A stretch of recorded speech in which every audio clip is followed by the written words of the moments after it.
Hello aspirants, welcome to daily news analysis of the Indian Express. Today the date is 4 October, so let's get started. Now, Delhi police raid 50 premises, seize laptop phones. Okay, the founder and editor among two held under UAPA. This is important because देखिए इतना कोई serious charges नहीं थे against कि आपको UAPA impose करना पड़े। Okay, वो भी एक न्यूज़ पोर्टल के अगेंस्ट। बट कहीं ना कहीं उनने कहा है कि आपने, क्योंकि ये खबर की शुरुआत हुई थी न्यूयॉर्क टाइम्स से। ऑलराइट, न्यूयॉर्क टाइम्स ने ये खबर छापी थी कि चाइना की फंडिंग यूएस से रूट होकर इस एजेंसी को दी गई है to work for some anti national activities. Okay, News Click, this is the platform. तो उसी के रिगार्डिंग कुछ क्वेश्चंस किए गए कि जो सीए के अगेंस्ट प्रोटेस्ट हुआ था, क्या उसमें आपको फाइनेंस मिला था? दिल्ली राइट्स में, फार्म प्रोटेस्ट में। तो देखिए, फार्म प्रोटेस्ट जो था उसको आप बाहर के लोगों से लिंक करना, उसको मिसगाइड करना है। वो फार्मर की जेन्युइन ग्रीवांसेस थे। उस टाइम मीडिया ने भी इसको बहुत दिखाया कि खालिस्तानी एलिमेंट्स इसमें शामिल हैं, वहां से फंडिंग मिल रही है। तो ये गलत था, बहुत गलत तरीका था। अभी भी आप जब इन जर्नलिस्ट वगैरह से क्वेश्चन कर रहे हो कि फार्म प्रोटेस्ट पे आपने क्या किया क्या नहीं, ये गलत है। ओके, तो इसके अगेंस्ट काफी हैवी क्रिटिसिज्म भी हो रहा है फॉरेन में। राइट, इसके अगेंस्ट काफी क्रिटिसिज्म हो रहा है कि क्या इंडिया में प्रेस के अगेंस्ट एक्शन लिए जा रहे हैं। ठीक है, और वो भी मोस्ट इम्पोर्टेंटली कि सिर्फ एक्शन नहीं लिए जा रहे हैं। ये जो एक्ट इम्पोज किया है आपने, सेक्शन 16 अंडर यूएपीए बताता है अबाउट टेररिज्म। ओके, और आपने वही इम्पोज कर दिया इनके अगेंस्ट। चलिए देखते हैं। Invoking unlawful activities prevention act, ये एक्ट आया कब था? 1967 में। ऑलराइट, फिर 2008 और 2010 में इसमें फर्दर अमेंडमेंट करके इसको और स्ट्रेंथन किया गया, पनिशमेंट्स एनहांस की गई और साथ ही साथ बेल प्रोविजंस को और मुश्किल बना दिया गया। क्लियर? मैं इसका कलर चेंज करता हूँ, ये ठीक नहीं आ रहा है। एक minute, let's go with this one. Okay, so Delhi police have arrested new news portal News Click founder as well as editor in chief. A total of 46 suspects had been questioned and their digital devices seized. तब देखिए यहाँ पर question सारे आ जाते हैं हमारी national security से related, जो हमारे सिलेबस का पार्ट है। राइट, उसमें एक तो फॉरेन फंडिंग भी आ जाती है, क्योंकि काफी टाइम से गवर्नमेंट ने इसके रूल्स काफी टाइट किए थे। क्योंकि कई बार क्या है कि जो एनजीओ वगैरह हैं, जैसे ट्रांसपेरेंसी इंटरनेशनल, ठीक है, ग्रीन पीस, इन एनजीओ के थ्रू हमारे जो डेवलपमेंट प्रोजेक्ट्स होते थे, जैसे कहीं पर अगर डैम बनाना है या कहीं पे न्यूक्लियर प्लांट बनाना है, तो इन एनजीओ को फॉरेन फंडिंग दी जाती थी और जानबूझकर इंडिया के डेवलपमेंट प्रोजेक्ट्स के अगेंस्ट लोगों को मिसगाइड किया जाता था कि इससे डिजास्टर हो जाएगा, ये हो जाएगा, वो हो जाएगा। सो अल्टीमेटली हमारे जो डेवलपमेंट है उसको रोकने की कोशिश की जाती थी। तो गवर्नमेंट ने एनजीओ के लिए फंडिंग को काफी टाइट किया। ऑलराइट, और दूसरा अब ये है कि क्या जो न्यूज एजेंसीज हैं, स्पेशली ये जो इंडिपेंडेंट वंस हैं, ठीक है, क्या इनको भी फाइनेंस करके गवर्नमेंट के अगेंस्ट हेट्रेड क्रिएट की जा सकती है? ठीक है, तो कहीं ना कहीं एक फॉरेन फंडिंग बहुत इंपॉर्टेंट सिक्योरिटी थ्रेट बन चुका है आजकल नेशंस के लिए। अब यहाँ पर भी दूसरी बात भी निकल के आती है कि हमारी खुद की इसी गवर्नमेंट ने पॉलिटिकल पार्टीज को फॉरेन फंडिंग अलाउ करी है। ऑलराइट, तो क्या उसमें फिर वो एंगल नहीं निकल के आएगा कि फॉरेन कंपनीज या फॉरेन गवर्नमेंट्स यहाँ भी तो डोनेशन देके मैनिपुलेशन कर सकती है ना प्रोजेक्ट्स में? ओके, सो कहीं ना कहीं ये केस थोड़ा सा एग्जेगरेट किया जा रहा है, बट अब वो तो इन्वेस्टिगेशन जब होगी तो उसी में पता चलेगा एग्जैक्टली क्या निकल के आता है। चलिए, दिल्ली पॉल्यूशन पर देखिए, मैंने आज इस पे वीडियो अपलोड कर दिया है। उसमें हमने सभी प्रोविजंस देख लिए हैं, जैसे ग्रैब, ओके, ये देख लिया था हमने एक्यूआई देख लिया था, हमने सफर देख लिया है, और उसके अलावा एक इंपॉर्टेंट बॉडी बनी है जो CAQM, वो भी देख लिया हमने। ये चारों चीजें उसमें अच्छे से कवर कर लिए। तो अगर मेंस में आपको क्वेश्चन आएगा तो वो दिल्ली के पॉल्यूशन को लेकर हमने क्या मेजर्स लिए हैं, तो उसमें ये सारे मेजर्स आ जाएंगे और इसके बावजूद क्या चैलेंजेस बच जाते हैं। ठीक है, क्यों अभी तक ये हम लोग हैंडल नहीं कर पा रहे। तो अल्टीमेटली आप इस बॉडी को थोड़ा डिटेल में पढ़ेंगे, क्योंकि इसका मेन पर्पज ही यही है कि इसको कोऑर्डिनेट करनी है activities among all these states. ठीक है, चाहे ऊपर पंजाब हो, नीचे हरियाणा हो, राजस्थान हो, या इस साइड यूपी हो और बीच में दिल्ली हो। ठीक है, दिल्ली का पोल्यूशन सिर्फ अकेले दिल्ली की वजह से रिस्पॉन्सिबल नहीं है, उसमें सभी स्टेट्स रिस्पॉन्सिबल हैं। तो अल्टीमेटली सब लोग जब तक एक कोऑर्डिनेशन में काम नहीं करेंगे, हम इस पॉल्यूशन को टैकल नहीं कर सकते। लास्ट ईयर विंटर में पॉल्यूशन ज्यादा नहीं देखने को मिला था, क्योंकि उसमें इम्पैक्ट था विंड का, विंड की स्पीड अच्छी थी, तो उसे इकट्ठा नहीं होने दिया था इन पॉल्यूटेंट्स को। बट इस साल due to El Nino effect, ठीक है, अब एल नीनो आया है, यानी कि आप समझ जाइए कि जिस साल एल नीनो आता है उस दिन लालिना नहीं आएगा। ठीक है, ला नीना जब आता है ना तब विंड की स्पीड हाई होती है, लेकिन इस साल एलनिनो ईयर था तो विंड की स्पीड होगी स्लो, और इस वजह से दिल्ली इस बार ज्यादा पोल्यूशन फेस करेगा। ठीक है, फिर हमने ग्रेडेड एक्शन रिस्पॉन्स में हमने जान लिया था कि अलग अलग कैटेगरीज थी और किन किन पॉलिटेंट्स को टारगेट कर रहा है। ओके, तो ये आप उस वीडियो में देख लीजिएगा, सब कुछ डिटेल में कवर कर चुके हैं, सेम चीज रिपीट करने से कोई मतलब नहीं है यहाँ पर दोबारा। आगे बढ़ते हैं। रही बात इस यूएपीए एक्ट की, ओके, तो मैं इसको अपनी मेंस 450 सीरीज में इन डिटेल लूंगा। आई थिंक इस पे क्वेश्चन आ भी चुका है, आई थिंक 2020 के आसपास शायद क्वेश्चन आ चुका है पहले, हम उसको डिटेल में ही करेंगे, so don't worry about that. Election का माहौल है, 5 स्टेट्स में इलेक्शंस होने हैं, तो आजकल न्यूज़पेपर वगैरह में इलेक्शन के रिगार्डिंग ज़्यादा चीज़ें आती है, अपने आप को थोड़ा रिस्ट्रेन करके रखिए। ओके, अगर आपको इंटरेस्ट भी है पॉलिटिक्स में तो भी अपने आप को थोड़ा रिस्ट्रेन रखिएगा, ये सब चीज़ें पढ़ने में टाइम वेस्ट मत करना भी, या कोई एग्जाम में हेल्प नहीं करेगी, पहले एग्जाम निकालो फिर पॉलिटिक्स में जाना। Anyway, 107 MPs and MLAs have hate speech cases against them. Okay, ये कहती है एडीआर की report, that is association of democratic reforms. और ये सब आपको केस स्टडीज कोट करनी होती है अपने एग्जाम में, अगर पॉलिटिक्स से रिलेटेड कोई क्वेश्चन आता है। ठीक है, जैसे क्रिमिनलाइजेशन ऑफ पॉलिटिक्स आता है तो उसमें भी एडीआर की रिपोर्ट कहती है कि around 46% MPs have serious criminal charges against them. Okay, so total of 107 elected representatives, that is MPs and MLAs, have hate speech cases against them. And in the last 5 years, 480 people of such cases have contested polls. ठीक है, तो कहीं ना कहीं hate speech देने के बावजूद parties उनको टिकट देती हैं, यहीं पे सारा इशू क्रिएट होता है। ओके, तो जब उनको टिकट मिल जाता है तो और जो नए लोग भी जो पॉलिटिक्स में एंट्री कर रहे हैं वो भी सोचते हैं कि हेट स्पीच दे के नोटिस में आना is the best shortest way. Okay, आप हेट स्पीच दीजिए, आप नोटिस में आइए और टिकट मिल जाएगा आपको। तो ये डिस्करेज करने की जरूरत है।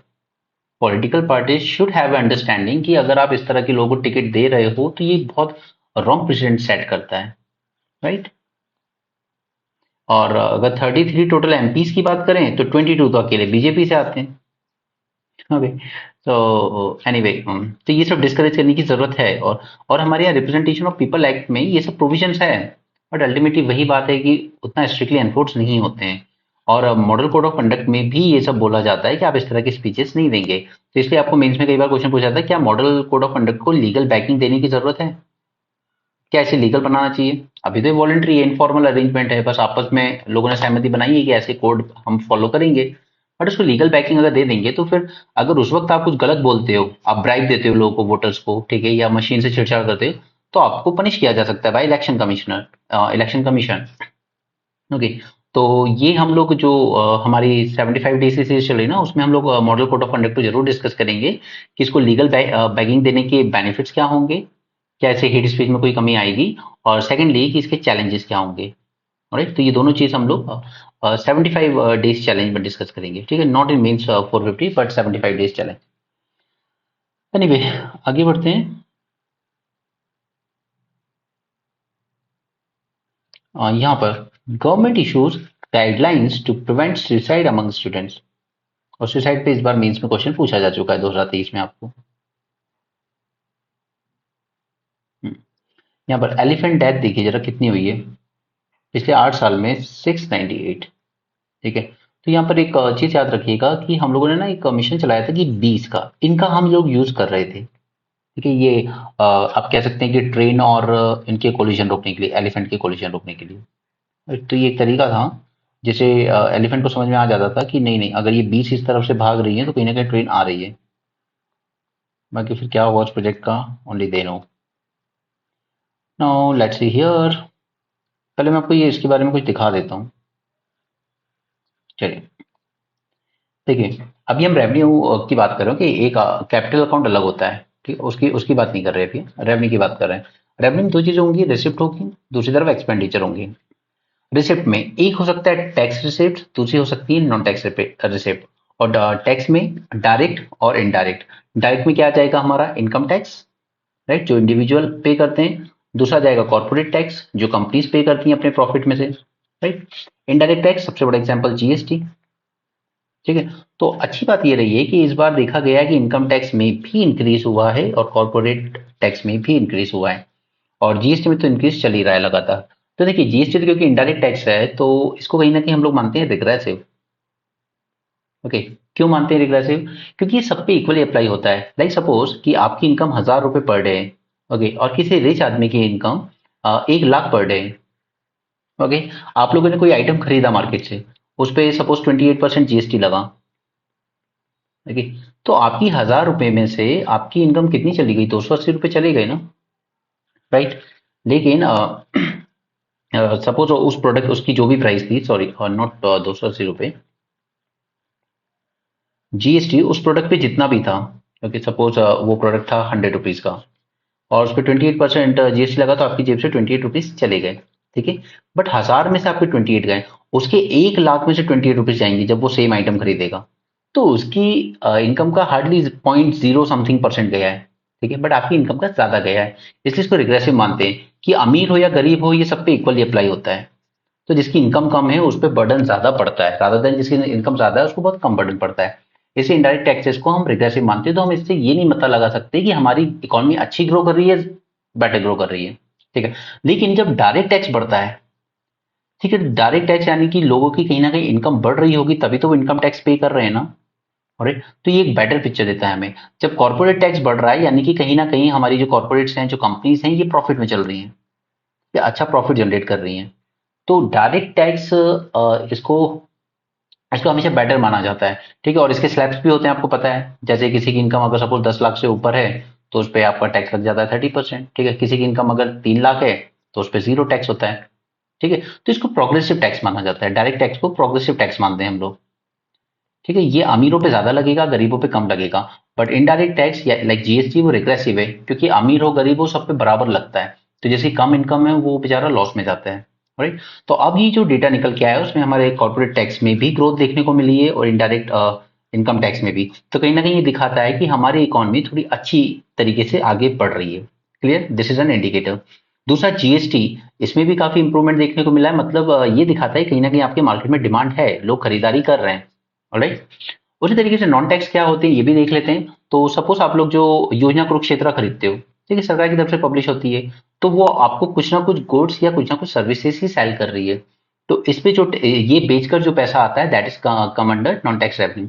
उसी तरीके से जैसे आरबीआई है, ठीक है, अब आरबीआई ने जो भी प्रॉफिट जनरेट किया उसका कुछ परसेंटेज वो गवर्नमेंट को दे देती है।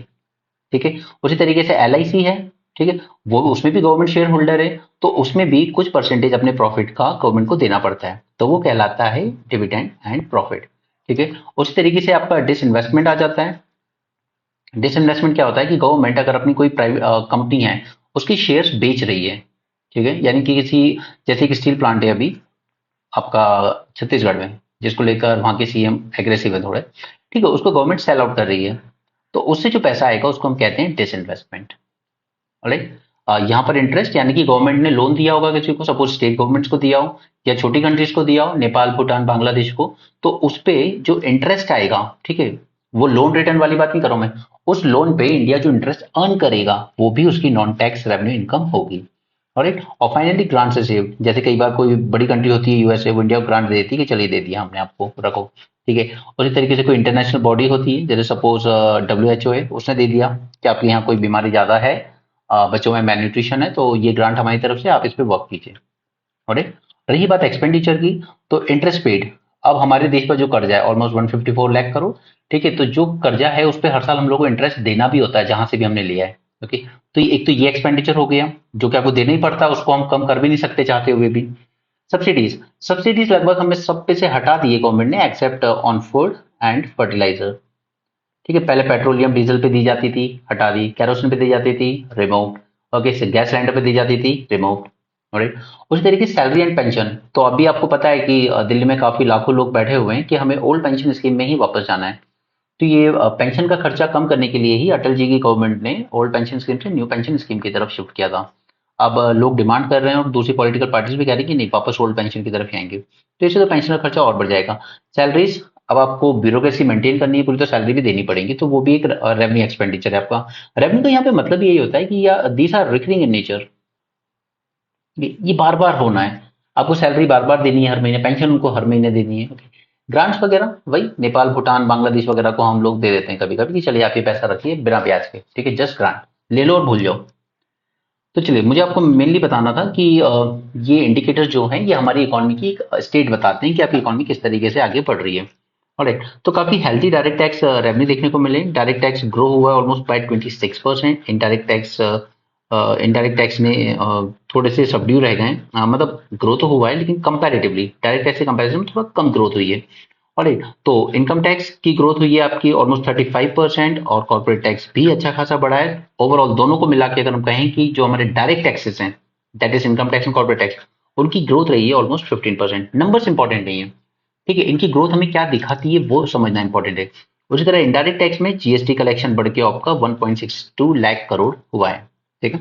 लेकिन डिसइन्वेस्टमेंट से हमारे पास थोड़े कम आया है रेवेन्यू, क्योंकि हमने टारगेट रखा था 61,000 करोड़, जबकि हमारे पास आया सिर्फ ऑलमोस्ट 7,000 करोड़, ठीक है। तो कहीं ना कहीं डिसइन्वेस्टमेंट वाला जो हमने टारगेट बहुत ज्यादा बड़ा रख लिया था उसमें हम लोग थोड़ा पीछे रह गए, ठीक है। तो इसको हम लोग थोड़ा हाईलाइट कर लेते हैं। नेक्स्ट, नॉन टैक्स रेवेन्यू, उसमें भी अच्छी ग्रोथ देखने को मिली, क्योंकि आरबीआई ने भी काफी जरूरत से ज्यादा ही डिविडेंड दिया है गवर्नमेंट को, ठीक है, अपने प्रॉफिट में से। उसके बाद स्पेंडिंग मोमेंटम गवर्नमेंट ने बनाया हुआ है। कैपिटल स्पेंडिंग मैंने आपको समझाया था, ऐसे एसेट्स क्रिएट करना जो आपको आगे चल के रिटर्न दे। लाइक जैसे हाईवे एक्सप्रेस वे बनाया तो वहां से टोल आता रहेगा डेली आपको, फ्यूचर में 10 20 30 साल के लिए, तो आपको रिटर्न आता रहेगा। ओके, उसको कहते हैं कैपिटल स्पेंडिंग। नाउ अब आरबीआई का कहना है कि ये मोमेंटम जो हमारा फर्स्ट हाफ में 7.2% ग्रोथ हुई है, ठीक है, वो सेकंड में हाफ में थोड़ा सा गिर के 5.9 आ जाएगी। क्यों? इसका रीजन होता है बेस इफेक्ट। बेस इफेक्ट, ठीक है। अगर आपका पहले बेस कम रहा होगा तो अब आपको बेटर दिखेगा। लाइक अगर कोई इंसान पहले 50% लाया था, अब 72% लाया है, तो आपको अच्छी ग्रोथ लगेगी उसकी, ठीक है। आप कहोगे देखो तो कितना बढ़िया इंप्रूवमेंट किया इसने। लेकिन सपोज कि उसका फिर कोई इंसान अगर 70% से 85% पे गया है, तो उसमें आपको ग्रोथ थोड़ी कम लगेगी। क्यों? जबकि नंबर इसके ज्यादा है, बट ये 70 से 85 गया है, इसका बेस ही ज्यादा था, ठीक है। पिछले वाला 50% से 75 पे आया है, तो उसका बेस ही फेवरेबल था थोड़ा, ठीक है। तो जो हमारे अगला क्वार्टर होगा उसमें ग्रोथ रेट थोड़ी कम होने की उम्मीद है आरबीआई को, due to base effect. Now expenditure पे बात करें तो थोड़ा एलोकेशन मनरेगा में बढ़ाना पड़ सकता है, ठीक है। एक तो इलेक्शन ईयर है और बेरोजगारी तो आप देख ही रहे हैं क्या है। चलिए मॉलडीव्स की बात करें। मुइजो, ये मैंने आपको कल समझा दिया था इसका क्या पूरा सीन है, ठीक है। यहाँ पर जो दूसरा था हमारा सोली समथिंग ऐसे कोई नाम था, ठीक है, वो था थोड़ा प्रो इंडिया, ठीक है। वो हार गया इलेक्शन, ऑलराइट, और ये मुझे जीत गया है जिसने कैंपेन चलाया था इंडिया आउट का, ऑलराइट। तो कहीं ना कहीं ये चाइना को ज्यादा फेवर करता है, उनके बेल्ट एंड रोड इनिशिएटिव को ज्यादा सपोर्ट करता है। तो इंडिया के लिए अब मॉलडीव्स के साथ डील करना थोड़ा सा कंपैरेटिवली मुश्किल होगा, बट एनीवे डील तो कर ही लेंगे कैसे ना कैसे। रही बात ये नोबेल वगैरह की, तो ये ट्विंकल गोयल आपके साथ कवर कर रही है। कल उन्होंने मेडिसिन किया था, आज आई थिंक उन्होंने आपके साथ फिजिक्स भी कवर किया होगा, राइट। नेक्स्ट ये सब वो आपको समझा देंगी क्या है ये सब। She is very good in science tech, she will deal with it. देखिए, अब आप जरा ये रोमन वगैरह का देखिए, आप देखिए इनके प्लस वगैरह कितने बढ़िया रखे हैं आज तक, ठीक है, फॉर थाउजेंड्स ऑफ ईयर। तो कहीं ना कहीं इस पे रिसर्च की गई कि यार हो सकता है कि इनका बिल्डिंग मटेरियल है उसी में कुछ खास बात हो, तो हाँ है। रोम में ये लोग कह रहे हैं कि सेल्फ हीलिंग कंक्रीट यूज हुआ है। इसका मतलब क्या है कि बिल्डर मिक्स कर देते थे बर्न्ड लाइमस्टोन को और वोल्केनिक सैंड को वाटर के साथ, gravel, creating a chemical reaction to bind everything together, okay. और ये जब मिलके सब कुछ जो बनता था ना, उसके बाद एक अनयूजुअल ही पावर या आप कह सकते हो प्रॉपर्टी होती थी कि वो खुद को रिपेयर कर लेता था। अगर सपोज कोई क्रैक आ गए, कोई डैमेज हो गए, तो केमिकल रिएक्शन अपने आप रिएक्ट करेगी और वो क्रैक फिलअप हो जाएगा। So that was the level of knowledge in ancient times. Alright, researchers का कहना है that this self-healing power comes from the chunks of lime studied throughout the Roman material instead of being mixed in evenly. When the crack form, water is able to seep into the concrete, which activates the leftover pockets of the lime, sparking up new chemical reactions that can fill in the damaged sections. Now, so the key could be that the specific volcanic materials used by the Romans, this naturally reactive material changes over time. Okay, तो ऐसा कुछ अगर आज के time में आप बना सकते हो तो बहुत अच्छा रहेगा, ताकि ये रिपेयरिंग वगैरह का खर्चा कम किया जा सके। तो local methods told researchers about using extracts from local chukum boxes and geotrees, okay, in the lime mix. तो कहीं ना कहीं अगर आपको एग्जाम में ये दो वर्ड्स पूछे गए तो यू शुड रिमेंबर कि इनको बिल्डिंग मटेरियल में मिलाया जाता था to help develop that self-healing properties. Okay, Chukum and Giot. याद रखिएगा, इस तरह के क्वेश्चन यूपीएससी आजकल बहुत पूछता है. Okay, resulting in A plaster that was specially durable against physical and chemical change. अब इंडिया के कंटेक्स्ट में देखें तो हमारे यहाँ के भी मैसन्स काफी नॉलेजेबल थे. लोकल कंडीशन इनको बहुत अच्छे से समझ में आती थी, सॉइल कंडीशन, क्लाइमेट, रीजन, सब कुछ. In humid areas of India builders use local herbs that help structure deal with moisture. Coastal areas में they use jaggery to help protect from the salt damage. And in the areas with higher earthquake risk, they use super light floating bricks made with rice husk. तो आप knowledge देख रहे हो level. Okay, their level of knowledge. Humid areas के लिए local herbs use कर रहे हैं ताकि मॉइस्चर के साथ डील किया जा सके. कोस्टल एरियाज में जैगरी का यूज कर रहे हैं ताकि सॉल्ट से होने वाले डैमेज को रोका जा सके, सॉल्ट वाटर से. ओके, उसी तरह अर्थक्वेक प्रोन जोन है तो वहां पे यूज कर रहे हैं सुपर लाइट फ्लोटिंग ब्रिक्स. तो ये बहुत अच्छे पॉइंट्स हैं, इन्हें अपने नॉलेज में रखिएगा. यहाँ पे कास्ट वाइज दिया है, employment unemployment data, not that important for you. यहाँ पे आ जाते हैं UAPA. As I already told you कि मैं इस पे आपको मेंस का सेपरेट वीडियो तो बना के दूंगा ही, बट एक बार देख लेते हैं कब आया था. 1967 में. राइट.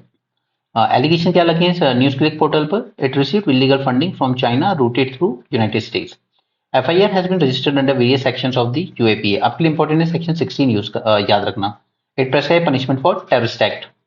रही बात सेक्शन 15, तो ये डेफिनेशन देता है टेररिस्ट एक्ट किसको कहेंगे हम. ठीक है, और ये बताता है कि इनकी पनिशमेंट होनी चाहिए from 5 year to life imprisonment. ठीक है, डिपेंडिंग की अगर आपने डेथ कॉज की है तो फिर आपको भी डेथ और या फिर लाइफ इम्प्रिजनमेंट मिल सकती है. डेफिनेशन आप एक बार देख सकते हो. whoever does any act with the intent to threaten or likely threaten the unity, integrity, security or sovereignty of India, or with intent to strike terror or likely to strike terror in the people or any section of the people in India or any foreign country. Okay, तो याद रह जाए ठीक है, नहीं रहे तो भी ठीक है. सेक्शन 16 आपको जरूर याद होना चाहिए. It defines about terrorist act. और सेक्शन 17 बताता है raising funds for terrorist act. और ऐसा नहीं है कि यूएपीए में ही प्रोविजन है सिर्फ टेररिज्म से डील करने की. आईपीसी में भी है 153A, promoting enmity between different groups. ठीक है, अब ये कुछ पॉइंट्स हैं जो आपको प्रीलिम्स में दिए जा सकते हैं. That is by relaxing the timelines for the state to file charge sheet and its stringent condition for bail, the UAPA gives state more power compared with the IPC. Enacted in 67, strengthened by amendment in 2008-12. आगे चलते हैं. तो यहाँ पर diesel exports हमारे Europe की तरफ बढ़े हैं. और ये क्यों बढ़े हैं? क्योंकि क्या है कि वेस्ट एशिया और यूएसए, यहाँ पे जो रिफाइनरीज है ना बड़ी बड़ी, वो अंडर मेंटेनेंस है अभी. और यूरोप में इस वक्त डिमांड बढ़ रही थी तो हमारी इंडियन रिफाइनरीज ने ज्यादा डीजल सेल किया वहां पर. ठीक है, और हम लोग डिस्काउंट पे तो ले ही रहे थे रशिया के साथ. अब नेक्स्ट मंथ क्या है कि हमारी रिफाइनरी रिलायंस इंडस्ट्रीज वाली, स्पेशली जामनगर सबसे बड़ी, ठीक है, अब ये मेंटेनेंस में चली जाएंगी तो अगले महीने आपको देखने को मिल सकता है कि हमारे यहाँ का एक्सपोर्ट कम हुआ है. तो वो कोई बड़ी बात नहीं है. यहाँ पे आपको पता है ई गेमिंग, हॉर्स रेसिंग और कैसीनोज पर 28% जीएसटी लगाया गया था. ठीक है, तो उस वजह से कंपनीज को डर था कि हमारे जो सब्सक्राइबर्स हैं वो कम हो सकते हैं. तो ये लोग क्या कर रहे हैं, जैसे मान लो कि आप 100 रुपीज लगा रहे हो गेम में. ठीक है, आपने वॉलेट में ऐड किया तो 28% तो टैक्स में चला गया. ठीक है, तो सपोज आपका टैक्स में चला गया ऑलमोस्ट 21.88 रुपीज. अरे तो 21.88 रुपीज फिर ये क्या करेंगी, वॉलेट में आपको बैलेंस शो होगा अराउंड 78.12 रुपीज. ठीक है, तो ये लोग क्या करेंगी, ये जो ड्रीम 11 टाइप ऐप है, ये जितना आप पे टैक्स लगा है ना इतना ही कैशबैक आपके अकाउंट में ऐड कर देंगे ताकि आपको 100 रुपीज ही दिखे. तब इससे होगा क्या कि लेवल प्लेइंग फील्ड नहीं रह जाएगी. जो ड्रीम 11 की तरफ बड़े बड़े एंट्रेंस है वो तो 2-3 साल तक इस नुकसान को बियर कर सकती हैं. ठीक है, अपने पास से कैशबैक देकर. बट जो न्यू थे, न्यू स्टार्टअप टाइप की चीजें थी, जिन्होंने न्यू न्यू ऐप डेवलप करके शुरू किया था, वो इसको बियर नहीं कर पाएंगे. वो इतना कैशबैक नहीं दे पाएंगे हर एक यूजर्स को. ऑलराइट, तो कहीं ना कहीं लेवल प्लेइंग फील्ड अफेक्ट होगी. ओके, यहाँ पर ओपेक वगैरह के बारे में है, इसको आज देख लेते हैं. काफी दिन से न्यूज में चल रहा है, इसको आज कंप्लीट कर लेते हैं. देखिए, पहले तो ये है कंट्रीज. तो इन कंट्रीज के बारे में एक बात दिमाग में रख लीजिए कि आपको ये मेंबर्स याद होने चाहिए. अगर आपको नहीं होते हैं तो ये रीजन जो है हमारा, ये कहलाता है मिडिल ईस्ट. ठीक है, तो आप इस तरीके से याद रख सकते हैं कि मिडिल ईस्ट से आती है 6 कंट्रीज, अफ्रीका से आती हैं 5 countries and south American continent से आती हैं 2 कंट्रीज. ठीक है, 2, 5, 6 इतना याद रहेगा. तो सबसे पहले साउथ अमेरिका की देख लेते हैं. तो एक है वेनेजुएला और दूसरी है इक्वाडोर. क्लियर. मैक्सिको नहीं है, ये वाला रीजन है मैक्सिको, ठीक है। मैक्सिको ओपेक का पार्ट नहीं है, वो ओपेक प्लस की बात अलग आएगी, ठीक है। ओपेक प्लस में कुछ कंट्रीज आएंगी, अभी हम ओपेक की बात कर रहे हैं। तो ओपेक में साउथ अमेरिका से हमारे पास इक्वेडोर है और वेनेजुएला है, ठीक है। याद करते चलिए साथ में। रही बात अफ्रीका से, तो दो तो यहाँ से बहुत बड़ी कंट्रीज आ जाएंगी, that is Libya and Algeria. यहाँ पर नीचे आ जाएगा नाइजीरिया। अब देखिए साउथ अफ्रीका, अगर अफ्रीकन कॉन्टिनेंट है, साउथ अफ्रीका को बोला जाता है कि यार इसको मेंबर बनाना चाहिए परमानेंट काउंसिल का, ठीक है, ताकि इस कॉन्टिनेंट से कोई कंट्री तो आए यूएन सिक्योरिटी काउंसिल में। तो नाइजीरिया ही उसको सबसे बड़ा काउंटर करता है, वो कहता है मेरा केस ज्यादा स्ट्रांग है। और अभी ब्रिक्स में भी जब हमने इथियोपिया को ऐड किया ना, ये बहुत शॉकिंग था लोगों के लिए कि यार या तो ऐड करना था तो कीनिया को करते या नाइजीरिया को करते, ये इथियोपिया को क्यों। बट कीनिया और नाइजीरिया के बीच का एक कॉम्प्रोमाइज ही समझ लीजिए इथियोपिया को। ओके, तो Nigeria Nigeria is a important country, ऐसी नहीं है वो बेकार कंट्री नहीं है। Next is Gabon and Angola, ठीक है। अंगोला का बहुत बड़ी कंट्री है, ऑलराइट। तो याद कर लीजिए, अंगोला, गेबॉन, नाइजीरिया और ऊपर से लिबिया एंड अल्जीरिया, ठीक है। तो यहाँ से आ गई 5 अफ्रीकन कंट्रीज। अब आ जाते हैं मिडिल ईस्ट पे। तो सबसे पहले तो this is Iraq, okay, and this is Iran सबसे बड़ी, और सऊदी अरेबिया। तो ये 3 आपको याद हो जाएंगी, ठीक है। Iran, Iraq and Saudi Arabia, कोई डाउट नहीं है इसमें, राइट। उसके बाद यहाँ पे छोटी सी कुवैत है, जहाँ पे सद्दाम हुसैन ने अटैक किया था, यहाँ इराक से कुवैत की तरफ, ठीक है। यहाँ पे कतर है, छोटी सी है बट बहुत सुपर रिच। और उसके बाद है यूएई। तो ये हो गई 6 कंट्रीज मिडिल ईस्ट से, ठीक है। ये ओपेक है। ओपेक प्लस में और भी कंट्रीज ज्वाइन कर लेती हैं, लेकिन उनमें से मुझे आपको सिर्फ कुछ ही इंपॉर्टेंट नाम बताऊंगा मैं आपको, क्योंकि सारे याद रखने की जरूरत नहीं है, ओपेक प्लस नहीं पूछा जाएगा। बट जब ओपेक प्लस की बात आएगी तो आप एक इंपॉर्टेंट नाम याद रखेंगे, रशिया, ठीक है। उसके बाद अफ्रीका से आ जाएंगे सूडान और साउथ सूडान दोनों, ठीक है, क्योंकि ये बाद में पार्टीशन हुआ था इनका। और हमारे आसियान कंट्रीज से, यहाँ से हमारे यहाँ से आ जाता है मलेशिया एंड एक छोटा सा कंट्री है ब्रुनेई, ऑलराइट। और उधर से जो मैंने आपको बताया ऊपर से मैक्सिको, मैक्सिको भी आ जाएगा। अजरबैजान जो कि लड़ाई कर रहा है अभी, अब तो जीत गया, खैर अजरबैजान भी इसका मेंबर बनेगा। और उसके बाद यही मिडिल ईस्ट से ही बहरीन भी इसका मेंबर बनेगा, ऑलराइट। और उसके अलावा कजाकिस्तान आ जाएगा, दैट्स इट, राइट। ये कंट्रीज और जब ओपेक को ज्वाइन कर लेती हैं तो ये बन जाता है ओपेक प्लस। क्लियर है यहाँ तक। अगर इसके फॉर्मेशन की बात करें तो सबसे इंपॉर्टेंटली कि ये इंटर गवर्नमेंटल ट्रीटी से बना था, राइट। ये इसकी शुरुआत हुई थी बगदाद कॉन्फ्रेंस से, बगदाद कॉन्फ्रेंस से, जो कि इराक में हुई थी इन 1960, राइट। और जब ये बना था तब इसके मेंबर मोस्टली ये सब नहीं थे जितने आज हम लोग देख रहे हैं। सबसे पहले तो ईरान और इराक दोनों नेबर भी थे और काफी अच्छा खासा ऑयल भी प्रोड्यूस करते हैं, ठीक है। उसका छोटा सा कुवैत इराक की बॉर्डर से लगा हुआ, और Saudi Arabia the heavy weight of middle east, and उसके अलावा था वेनेजुएला, ठीक है। तो अगर आपसे पूछा जा सकता है फाउंडिंग मेंबर, तो फाउंडिंग मेंबर सिर्फ ये 5 थे। रही बात हेडक्वार्टर की, तो वो है वियना ऑस्ट्रिया में, राइट। 13 मेंबर्स आते हैं ओपेक में, जो मैंने आपको ऊपर दिखाई दिए, 6+5+2, राइट।